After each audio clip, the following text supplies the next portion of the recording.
Hello, everyone. This is Kyle Welch with RCR Wireless News. I want to thank everyone for attending today's webinar, Addressing Cyber Threats with Best Practices, presented by the Competitive Carriers Association and Venable. Our presenters today are Stephen K. Barry, CEO and President of the Competitors Carrier Association, Stu Ingis, Partner at Venable, and Jamie Barnett, Co-Chair of Venable's Telecommunications Group and former FCC Chief of Public Safety. At this time, I'd like to pass the presentation over to Stephen to get us started. Thank you. Thank you, Kyle, and thanks to RCR Wireless for producing today's session. We're pleased to partner with RCR again to share important industry information. I'm Steve Barry, President and CEO of the Competitive Carriers Association. For anyone joining us today who is not yet a CCA member, CCA represents over 100 wireless carriers, as well as nearly 200 vendor and supplier associations. So check us out at competitivecarriers.org. I think you'll find it of great interest, and I hope that we will see you in October in Fort Lauderdale when we have our CCA show. Today's topic, cybersecurity, is one that impacts carriers and vendors alike. We will address some fundamental ways you can prepare your company for potential cyber threats. Today's session also comes as new information on data breaches seems to come to light every day. No one is untouchable in our connected world, as demonstrated most recently by the breach at the OPM, impacting over 22 million Americans. I'm particularly interested in learning today what is at risk, both from a policy and a business perspective, and what can be done to protect from cybersecurity attacks or cyber attacks. To help educate us on these important issues, I am pleased to introduce two august professionals who I'm delighted are with us today. Stu Ingis serves as the partner in charge in Venable's Washington office and co-leads the privacy practice. He is nationally recognized as a leading attorney and thought leader on privacy issues, marketing, advertising, e-commerce, and internet law. He has practiced before Congress, the FTC, the FCC, and other federal agencies, and I can say I've witnessed him in action, and I've worked with him over the years, and I'm so pleased, Stu, that you're with us today.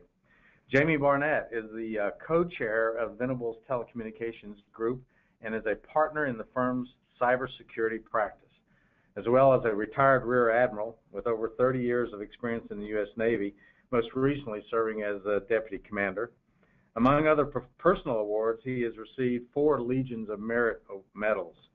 Admiral Barnett has also served as the Chief of the Public Safety and Homeland Security Bureau at the FCC, quite important to all our wireless carriers. There he led efforts on cybersecurity as well as other issues. Before I turn it over to Stu and Jamie, I would note that the questions will be addressed at the end of the presentation, but you can submit questions as we go through the webinar using the question tool. So today's session is also being recorded and will be made available shortly after completion. And with that, I am most pleased to turn it over to our two specialists, Stu and Jamie. The floor is yours. Great, Steve. Thanks so much, and thanks to CCA for sponsoring this. We think it's a very timely, as you mentioned, a very timely topic. And we wanted to approach this as something of what people can do now based on what's happening and what's about to happen. I'm proud to be here with my partner, Stu Ingis, and so at this point, I'll probably turn it over to him to start out talking about data breaches and cyber attacks. Well, great. Thank you, Jamie, and in particular, thank you to Steve Barry and Tim Donovan, who are longtime friends in this ecosystem, and we know you're all blessed with great leaders in your organization, and we were thrilled to be asked to be here with all of you.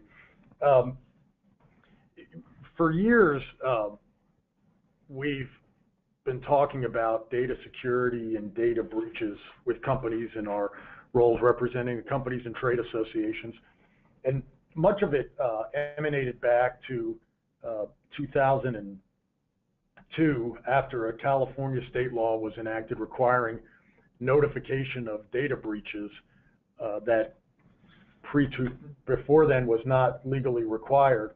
And that law was passed mainly driven by certain organizations trying to limit the flows of data. And at that time, it was clear these types of breaches had been going on for years, but they hadn't reached really the scale that the internet had provided to the types of breaches. And so for a number of years, there were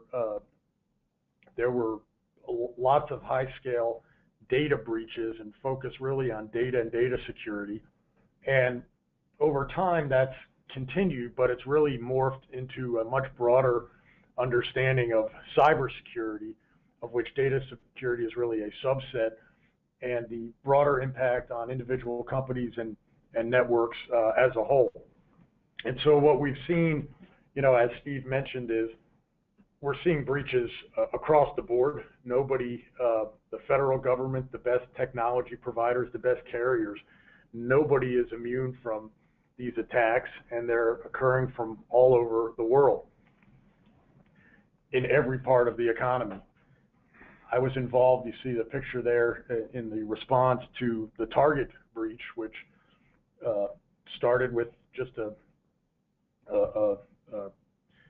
criminal actor going through HVAC vendor credentials in Pennsylvania and led to multiple hearings and caused lots of public dialogue about the issue. Since that breach, there have been other breaches: Anthem, Home Depot, Sony, JP Morgan Chase, and then of course most recently, this is all in the news yet again at the front page, tied to the OPM breach, where the Office of Personnel Management, the organization that vets and keeps information about various government employees, federal employees, including those that have top security clearances, and that type of information has been breached. And so many of the various companies and country and governmental most sensitive secrets are vulnerable to these attacks. Nothing is immune. So as a result, that hits all of you in multiple ways. As entities that maintain information about consumers, employees, contractors, they're all targets of breach, but also many of them are your customers. And so as carriers, you wind up getting brought into these situations on multiple fronts. The good news is, because of the increased scrutiny and attention to this, there's really an all-out war or offensive being fought in our country and abroad by legitimate companies, government actors, to limit the potential for breaches, to bring new technologies to bear, to create new markets in this ever-changing world. And you all are in many ways at the forefront of a lot of those developments, both as suppliers, vendors, as well as customers of those important products. So one of the things we wanted to walk through, just so people get a little bit more of a flavor for those who hopefully have not had the breaches to your systems, but there are very significant costs from data breaches, cybersecurity breaches, network downtime, loss of revenue, remediation, government enforcement, PR expenses, business losses, market share value. And interestingly, in an area where those that are victims, really truly is the word, victims of breaches, are often victims of criminal behavior, criminal attack, yet the damages, government enforcement, all of those things, in part because those people can't be found, but also in part to try and set up deterrence, the victims wind up carrying the burden as if they've done something wrong on these breaches, when in reality, but for the acts of wrongdoers, they wouldn't have been in these situations. Additional claims, third-party liability, many claims from various customers, suppliers that would allege negligence, contractual claims, shareholder lawsuits, derivative lawsuits, class actions, regulatory enforcement actions, state attorneys general enforcement actions. The list is very, very long, and some of the examples of the companies I listed earlier, but almost all of the breaches that you read about in the papers have all had various levels of cost in all of these forms. And then in addition, on top of all that, there is added and increased regulatory scrutiny, both for everybody, for all of you, for everyone in the ecosystem today, given all of these developments, but even more so if you've been the victim of a breach. Jamie, why don't you see if you can give some of the experience that we have and what we've seen to quantify that risk. Right, and one of the losses I was thinking about when you were talking is another loss is in almost all of those companies, there have been personnel changes following that. We've certainly seen that with OPM losing its head on that, and so it's another reason that everybody's got skin in the game. Well, Steve, Barry, and I were talking right before we started about what is the relevance, particularly to CCA's members, like that in this big companies like Sony and maybe the big carriers and things like that. But the fact of the matter is, as Steve mentioned, this hits across the board, and there's been research from Congress that shows that 20% of all the cyber attacks hit small companies. By the way, the small ones on that get hit, some of them close within a very quick time.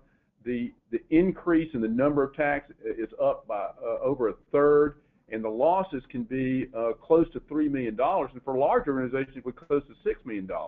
And then just as another indicator of the growth on this, in 2013, we saw premiums paid for cyber insurance, which has been around for a while, but it's been different in some ways. I mean, it used to be cyber insurance was in case somebody messed up your website.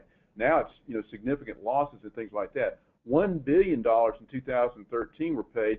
$2 billion in 2014. I don't have how it's working so far, whether it's going to be doubling every 2 years or simply an upward trend.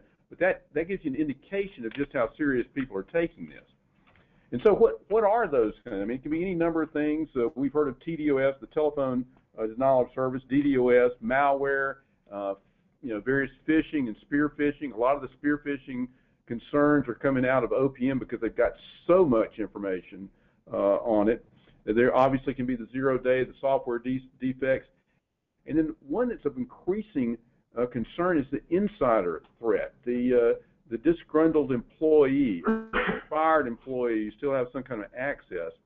And more importantly, probably to CCA's members, the advanced persistent threat, where someone has, jacked down an accounting, clicked on an attachment he shouldn't have, a picture of cute kitties, and all of a sudden downloads malware that actually hides itself in your system, exfiltrates things slowly over a course of several years. Mandiant, we work with several of the cybersecurity firms. Mandiant's one of them that you've heard of not too long ago, bought by FireEye. And they have done the calculations that of the compromises out there, only about 31% are discovered internal to the company. In other words, 2/3 of the time, someone informs the company that they've got a problem. Pretty shocking, pretty scary.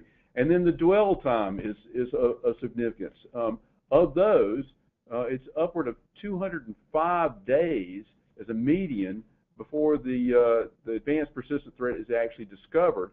And the worst one was 2,982 days, which if you do a quick calculation, that's about as long as it's taken from the New Horizons to get to Pluto, about a little bit under 9 years.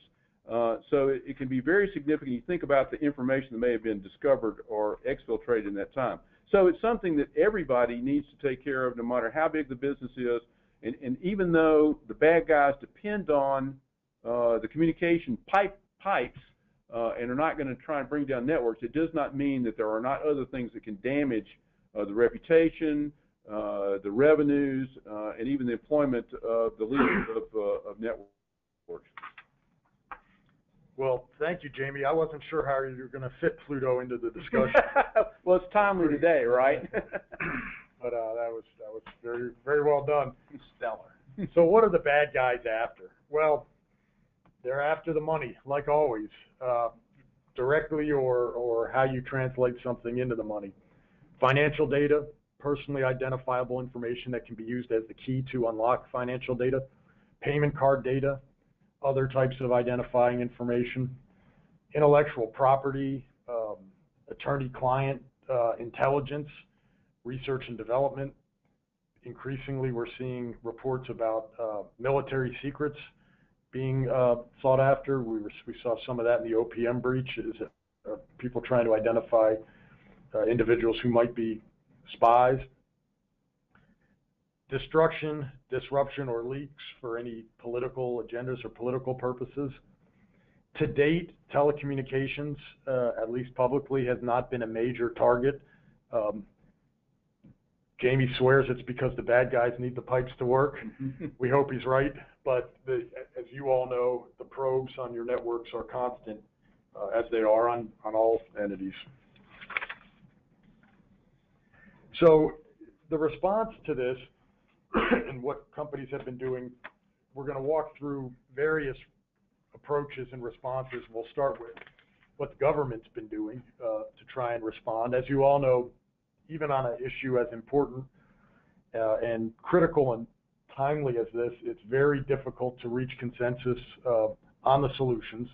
It's also particularly difficult to reach consensus within the Congress on a complex issue in these partisan times. As a result of that, and frankly the fact that Congress has not acted to date, the White House on its own has taken to executive action. White House and NIST, which is the National Institutes of Standard and Technology, have been engaged very deeply on this and really engaged in earnest since the beginning of 2013. Executive order issued by the President, Executive Order 13636, which was developed by NIST, develops a baseline cybersecurity framework and really a governance framework by which companies should evaluate cybersecurity risks. Following that framework, a lot of work was put in working with the private sector in developing a cybersecurity framework, something that Jamie and I worked on in various ways for clients, that was released in February of 2014. And what that does is it establishes a voluntary methodology and process for assessing and reducing risks in critical infrastructure sectors. The framework is a living document, and NIST continues to gather feedback regarding how to improve in overtime. NIST reports a good response to the framework, including by financial and technology industries. And in part, it's because it's a dynamic framework. It allows companies and industries to tailor it specifically to their needs while putting an overlying governance and accountability mechanisms into place. For example, Intel, Apple, Bank of America, AIG, and U.S. banks all announced their adoption of the framework at President Obama's Cybersecurity Summit that was held at Stanford this past February. Yeah. So one of the things, the practical things that we would tell you going forward is that anytime somebody comes to us and says, well, you know, I think I've got a problem, I'm being sued, we got a letter from a regulator, we need to answer, the first thing we're going to ask is, well, show us your NIST cybersecurity framework file. You know, how are you progressing along the framework? And so probably everybody needs to have that. And the nice thing about the NIST framework, it's not actually a checklist of things to do. It doesn't say you absolutely have to do this. It really is a maturity model that can be tailored to big companies, medium companies, small companies. And so really everybody should do that. And one of the reasons why is so you can answer those regulators. But because there's no national legislation yet on cybersecurity that says this is what you have to do, a lot of this will be worked out in the courts, is being worked out in the courts, and yet there's no clearly established standard of care. And for the non-lawyers and obvious, the standard of care is, the standard of care for driving is that when you're driving, you're supposed to keep a good lookout. Don't be texting stuff like that, because if you do and you run over somebody, then you would be liable. Well, in cybersecurity, what is it you're supposed to do? We think that the NIST cybersecurity framework may, in essence, end up forming the basis of a standard of care in court if you're sued. So the plaintiffs might go in and say, well, look, this is what the government says, that maybe they should have at least been doing this. And by the same token, if you're sued, you might go into court and say, hey, look, the government says we're doing this. This is what we're doing on the cybersecurity framework, and use it as a defense. And as indications of that, you can see on the screen that the General Counsel of the Department of Commerce has indicated, while it's not a safe harbor, that it may be evidence that could be used in court with regard to best practices, and others have opined that it may become a defense in liability suits. So as we look at the regulatory environment then, what is it that the FCC is going to do along these lines? Now, we've heard them say that they're going to take a light touch approach, but just a little bit over a year ago, Chairman Wheeler, in a speech at the American Enterprise Institute, articulated a new paradigm in cybersecurity, which he basically said has to be more than the market is offering right now, but should be something below absolute regulation.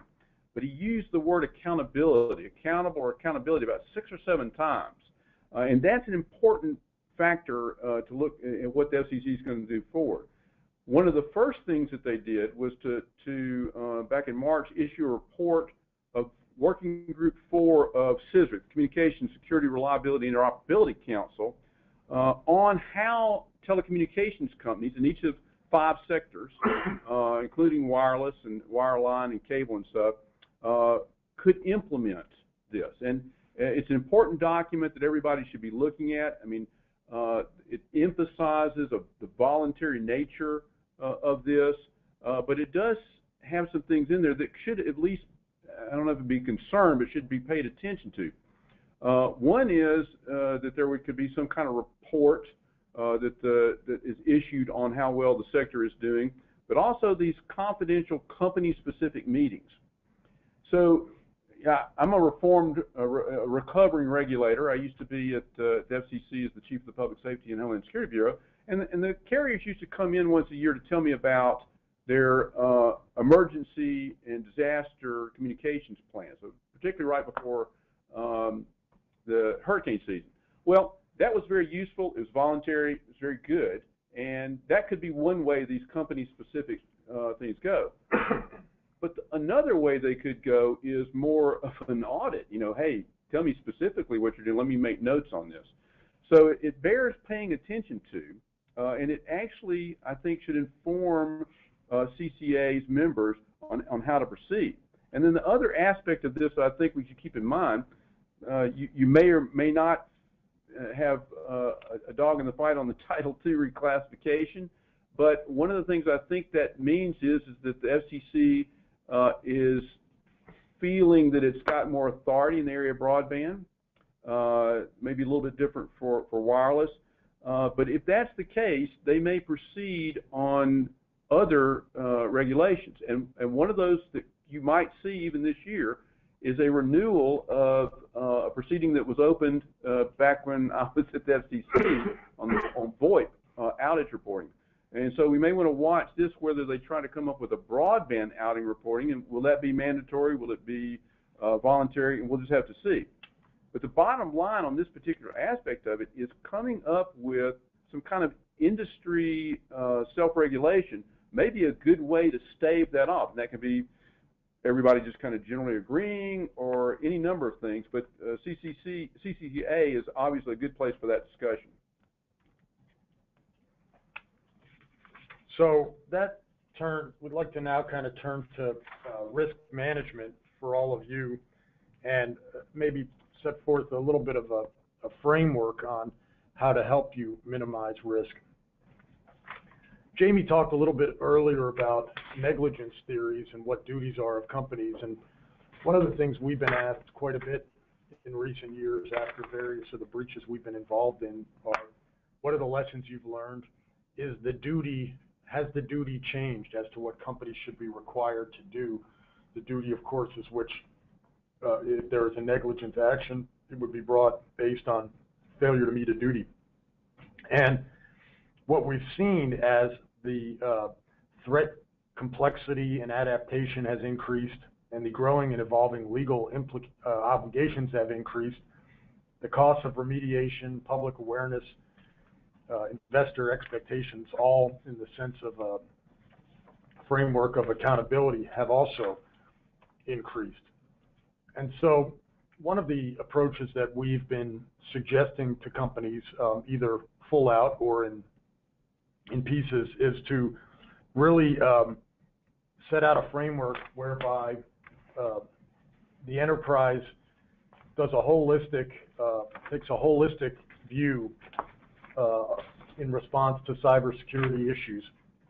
And by that I mean not just a legal response, not just a technology analysis and response, and not just a evaluation of organizational governance.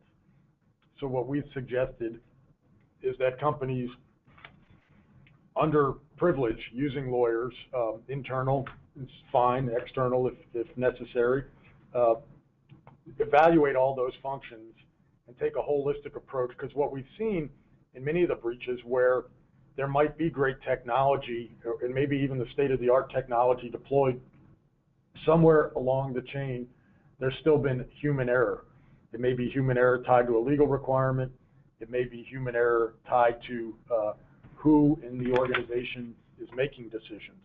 For example, should the entity, the individual, the budget that allocates money to cybersecurity technologies, should that budget be shared with marketing budgets or otherwise, or should it be put in an area that doesn't have anything that's a counterbalance to appropriate data security?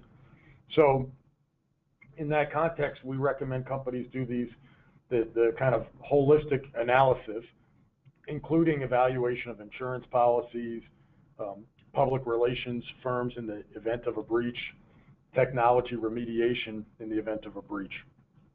So in this context, as you see in the slide, once you've kind of got the framework in place, there really needs to be a strong understanding, relooking, and a regular recurring look by companies to review their data assets, review their organizational governance, who's making the decisions, who's reporting to who, when, evaluating and securing vendor controls, third-party contracts in detail, penetration testing, both internal and using third-party vendors and other measures, the development of an incident response plan, and periodically training and testing and doing drills tied to that incident response plan. We've seen more often than not companies where they have not done that type of training when the breach happens, and we've recommended it as a result of what we've witnessed in those operations, and companies are starting to do these trainings, and we're finding it to be not all that time consuming, but a very good use of time. 3-4 hours can sort out a lot of issues that are very hard to address in the kind of fog of war that can be sorted out on the front end. It helps evaluate when items should be elevated to the board, and taking this approach and doing this training creates an enterprise-wide approach and also an enterprise-wide culture of security, which is really needed in this environment. And I think, again, back to the White House framework, really the underlying premise for this type of theme. So what should companies do specifically? Well, adopting the NIST cybersecurity framework, tailoring it to your company's needs or your industry's needs, which includes taking a look at the Working Group 4's report, and in particular the annex with regard to your sector, which has some great. It's a long report, but it's worth doing and incorporating that. And working with CCA, while you're mentioning that, really is a great forum to explore these issues collectively, look for collective responses and lessons learned, best practices, how the NIST framework and the CISRIC Working Group 4 materials have been implemented, try and ensure some consistency across the industry. approach cybersecurity as integral to risk management. It's really no longer an IT matter. It used to be that we would talk about these issues, and the IT professionals, we were the last people they wanted to see. The lawyers were coming in to tell the IT people how to secure their networks, and of course the lawyers don't know how to secure networks. The IT professionals do. Now we're like their best friends because we walk in and we describe the need to invest the money that they've asked for years and has not been forthcoming, that it really is prudent to not, this is not an area where corners should be cut. The money should be spent, and so we recommend that, and all of a sudden we're now, they're great friends. Must be part of cybersecurity, must be built into board governance, C-suite reports, hiring, and training. Really everything, yeah. Conduct independent, objective vulnerability assessments. I mentioned earlier you do that under the attorney-client privilege so you can preserve the confidentiality or as best as possible. And by the way, I mean, there are lots of cybersecurity firms that can come in and when I say companies, they can help with that objective and independent review. I mean, Edgewave, I think, was at one of the last CCA things. We've talked about CrowdStrike and Mandiant here. Stroh's Friedberg has a great insider threat thing. I mean, there's a number of things that can be tailored to what you're most concerned about, and their various prices. But if there's nothing else that you take away from this, it's to consider that attorney-client privilege, and this is the reason. If you conduct that, it's part of enterprise risk management, and the obligation really for that firm is to tell you what you're doing right and what you're doing wrong. Well, if you do get sued, the first thing the plaintiff asks for is, have you done any independent assessment? And if it has not been done under attorney-client privilege, your attorney, then it may be discoverable. Attorney-client privilege is not watertight, but it's a lot better than not having it, just handing over to the plaintiff where they need to question you and hit you. It's maybe it's not waterproof, but it is water resistant. It's water resistant. That's right. Yeah.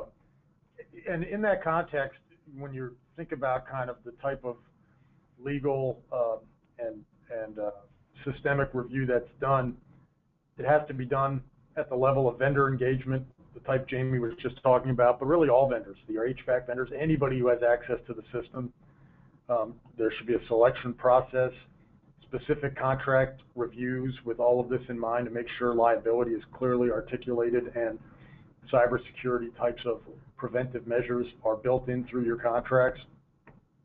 Data mapping and assessments of where data exists within a network can help limit and wall off access to the most vulnerable or the biggest targets of cybersecurity hackers, cyber hackers, I should say.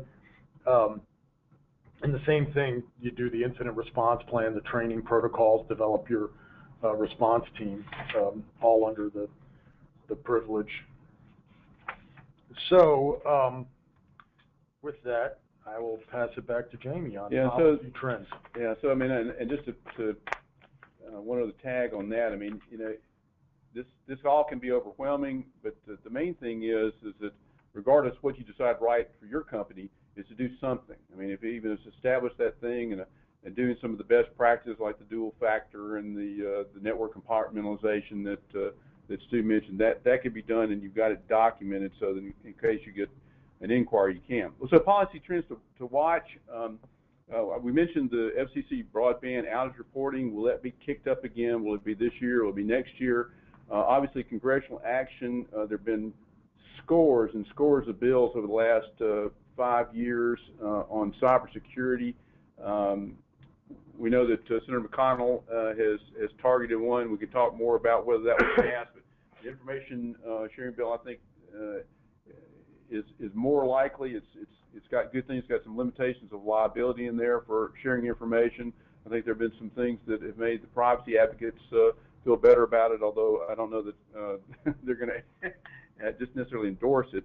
And then you also look for the framework to evolve. It's not necessarily going to stay static. It will, as they learn more, they may change it. And did you want to say anything about data security and breach notification? I mean, the interesting thing about enactment of laws in this area laws always potentially create more liability. And so, but if you put that aside, the types of requirements that are being pushed in these laws are either things that companies, any of the real reputable companies that are participating on this call, should already be doing, either because it's good practice or it's required via states, or it will be beneficial to the businesses. Information sharing legislation will limit liability for sharing among carriers, for example, with respect to potential threats. The data breach and security notification would have state preemption, which would also be beneficial. And so, while it's important to keep an eye on all of this, this is one area where, in our view and experience, particularly if you talk to anyone who's been through a breach, they would tell you don't wait for a law to pass to change your practices. The time is now. The market is competitive. It's a very vibrant time. You can go out and interview lots of potential vendors and learn quite a bit as you kind of select your company's position going forward. And you've got a great trade association to partner with as well. Yeah.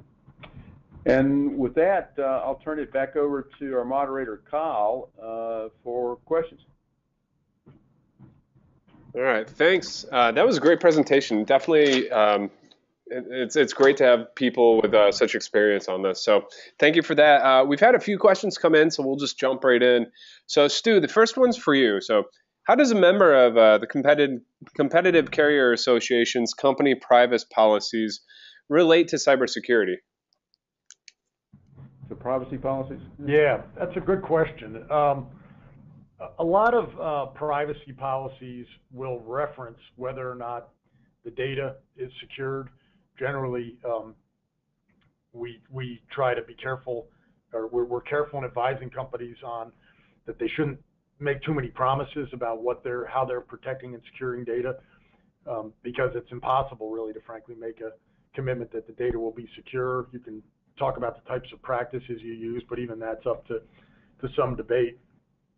But ultimately, what happens with regulators is if there is a breach, they look to how your data was used, the representations that were made, even if they weren't a result in the breach. And so they're very related in the enforcement actions as well.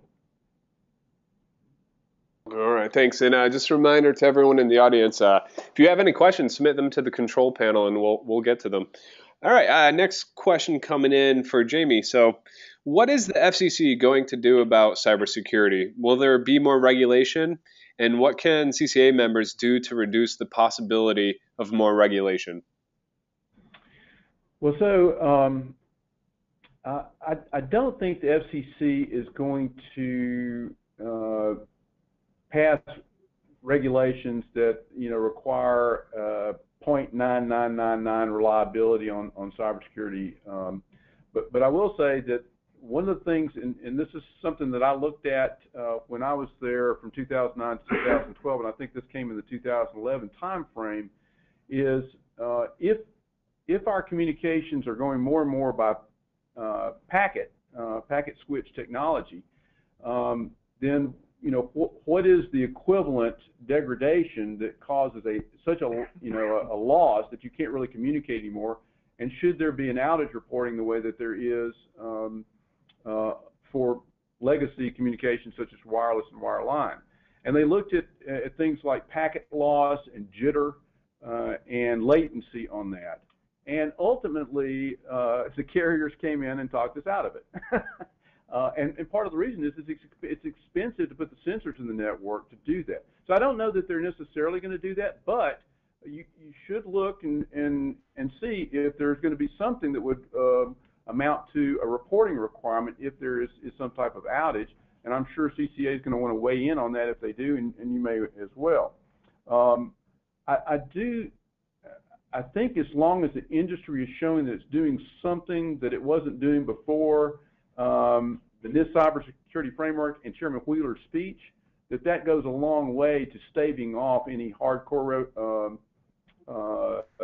regulation. And the reason is that he basically asked for it. He said, I need to see something more than what is the market will bear, and I'd prefer not to do any regulation. So we ought to accommodate him on that and do something more. And I think that the framework provides a voluntary way to proceed on that. All right, great. I think the next question would probably be geared best towards both of you. So we'll get perspective from each one. Let's start with Stu. So what is the best starting place for a carrier when it comes to a cybersecurity strategy? Yeah, that's a great question, and maybe not necessarily a simple question, but I do think the starting point is to gather the right executives and evaluate what the current approach is, the current assets and inventory are, and then map that against kind of where the company would like to be. And then from there, kind of figure out how do you get from here to there. We kind of laid out in the presentation the beginnings of how do you get from here to there. You know, you get a lawyer involved, you make sure it's under privilege, you look at the organizational controls, you look at the penetration and technology controls, and you look through the legal types of controls and contractual reviews. But I think at a starting point, you really need a commitment from management. Yeah, I think the governing part of this is really important, and some of the things that we've heard is where there was a breakdown in communications between the people who understood that the company may have a problem or needed attention someplace, and the people who could actually make those decisions. And so making sure that those communications are going on well. And so, as Stu said, I mean, well, first let me give the strongest possible endorsement to the CIOs and the chief information security officers out there who do a tremendous job with generally not as many resources as they would like to have. Nobody has as much as they'd like to, but it's always helpful to have a independent set of eyes. It's not any ding to the organization to have an independent set of eyes to come in and take that look, so you know what to concentrate on, and to do that under attorney-client privilege. Choose the right vendors that help you and for the right price and what you need to do. And then make sure that it includes a response plan, as Stu mentioned, and those would be some of the first things I think I would want to do.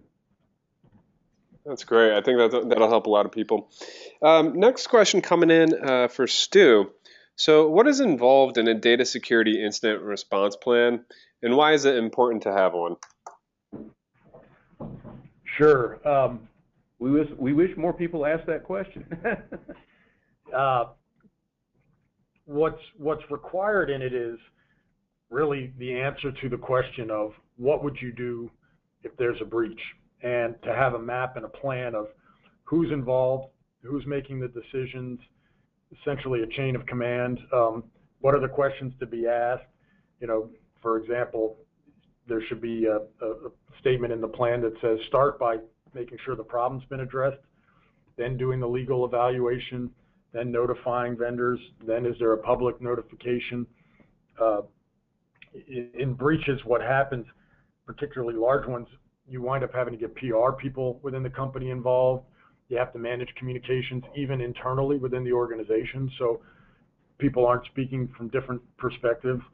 But the basis for a plan is to have the team coordinated in its response so that the response can both be effective in stopping the problem and limiting any harm to customers and to the business, and also communicating that effectively.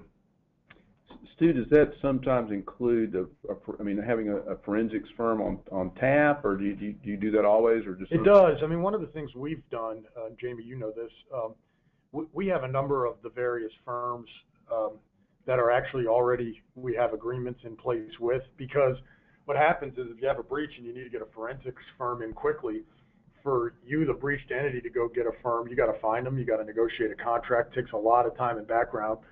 We can kind of cut through all of that, have the privilege under it, and all you're really negotiating is a price, which in most cases isn't all that negotiable on this type of thing anyway, because of the duration and the fire drill, because there isn't really time to wait to get them to start working. Right.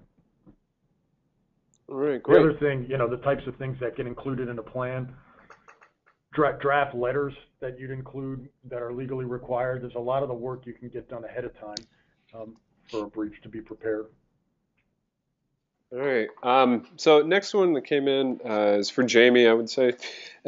So many smaller carriers, such as members of the CCA, don't have the money and resources like AT&T and Verizon. So how can smaller carriers, such as CCA members, respond to potential cyber threats in a way that will avoid breaches and meet the government's expectations? Sure, and that certainly was something that was anticipated when the NIST cybersecurity framework was developed, and I think the main thing is to have the process. You know, if you've got the IT assets that you have, so I would employ them to the fullest. Do an internal review if you can't bring somebody in from the outside right away, or if you do bring somebody in from the outside, maybe limit to just a penetration test. That might be another way to kind of be progressing along the cybersecurity framework path, but not, you know, having to commit funds that you don't have. You certainly, I think, should do as much as you possibly can.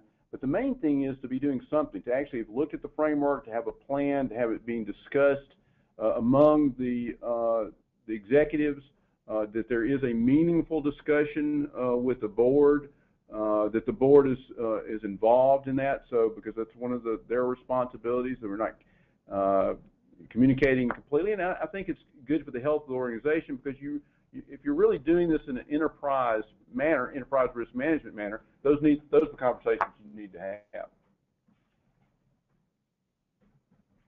All right, great. And I think we have just about one more question, and it could be a lengthy one. So I'll open it up to both of Stu and Jamie. So we'll start with you, Stu, if that works. So, you know, Senator Mitch McConnell has the Cybersecurity Information Sharing Act on the calendar for consideration before the August recess.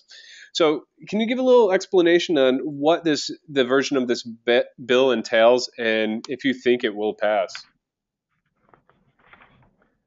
At a high level, what it does, and I referenced it a little bit earlier in the discussion, is it will limit liability on businesses that share information with the government and with each other for sharing that information that is intended to limit, to share information that would have the result of limiting cybersecurity threats, identifying threats and limiting them by working together.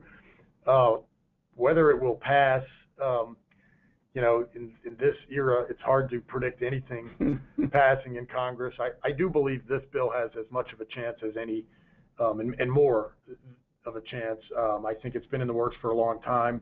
It has bipartisan support. It's been worked on with the White House and the administration, supported by the business community generally. There's some advocacy concerns Jamie may touch on. I know he's familiar with. And given the climate, particularly with this OPM breach, I think if it can get to the floor, it is a difficult thing for members to vote against. So I think it will get enacted. I don't know if it'll be in August. My guess is it won't be till later in the year, but it may pass the Senate in August. We'll see. Yeah, I would agree. I don't think it's so much that it doesn't have the support, even though I do think some privacy advocacy groups are still voicing concerns. It's really more the number of legislative days and all the other things they have that are pressing. It'll be interesting to see how the Iran nuclear deal may affect that. That may take up some bandwidth or oxygen in D.C. But as far as the bill itself, I do think there's good support for it, and it may pass. It may pass now, but if not, hopefully soon.